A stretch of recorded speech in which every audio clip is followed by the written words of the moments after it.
makes a great leader today? Many of us carry this image of this all-knowing superhero who stands and commands and protects his followers. But that's kind of an image from another time.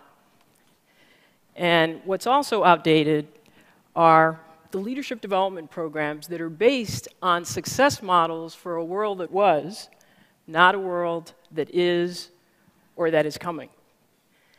We conducted a study of 4,000 companies, and we asked them, let's see the effectiveness of your leadership development programs. 58% of the companies cited significant talent gaps for critical leadership roles. That means that despite corporate training programs, off-sites, assessments, coaching, all of these things, more than half of the companies had failed to grow enough great leaders. You may be asking yourself, is my company helping me to prepare to be a great 21st century leader? The odds are probably not.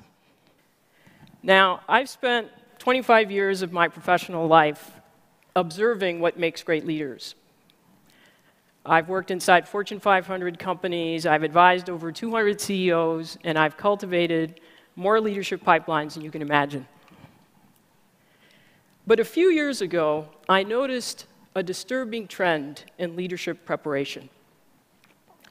I noticed that despite all the efforts, there were familiar stories that kept resurfacing about individuals. One story was about Chris, a high-potential superstar leader who moves to a new unit and fails, destroying unrecoverable value. And then there were stories like Sydney, the CEO, who's so frustrated because her company is cited as best company for leaders, but only one of the top 50 leaders is equipped to lead their crucial initiatives. And then there were stories like the senior leadership team of a once thriving business that, surprised by a market shift, finds itself having to force the company to reduce its size in half or go out of business. Now, these recurring stories cause me to ask two questions. Why are the leadership gaps widening when there's so much more investment in leadership development? And what are the great leaders doing distinctly different to thrive and grow? One of the things that I did is I was so consumed by these questions and also frustrated by those stories that I left my job so that I could study this full time. And I took a year to travel to different parts of the world to learn about effective and ineffective leadership practices in companies, countries, and nonprofit organizations. And so I did things like travel to South Africa, where I had an opportunity to understand how Nelson Mandela was ahead of his time in anticipating and navigating his political, social, and economic context. I also met a number of nonprofit leaders who, despite very limited financial resources, were making a huge impact in the world, often bringing together seeming adversaries. And I spent countless hours in presidential libraries trying to understand how the environment had shaped the leaders, the moves that they made, and then the impact of those moves beyond their tenure. And then when I returned to work full-time in this role, I joined with wonderful colleagues who were also interested in these questions. Now, from all this, I distilled the characteristics of leaders who are thriving and what they do differently, and then I also distilled the preparation practices that enable people to grow to their potential. I want to share some of this with you now.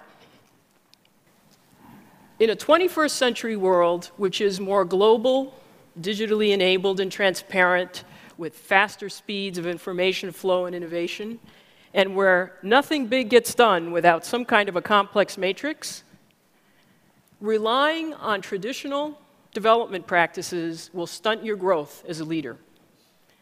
In fact, Traditional assessments like narrow 360 surveys or outdated performance criteria will give you false positives, lulling you into thinking that you are more prepared than you really are.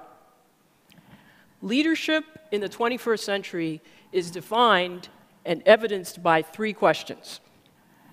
Where are you looking to anticipate the next change to your business model or your life? The answer to this question is on your calendar. Who are you spending time with? On what topics? Where are you traveling? What are you reading? And then how are you distilling this into understanding potential discontinuities? And then making a decision to do something right now so that you're prepared and ready.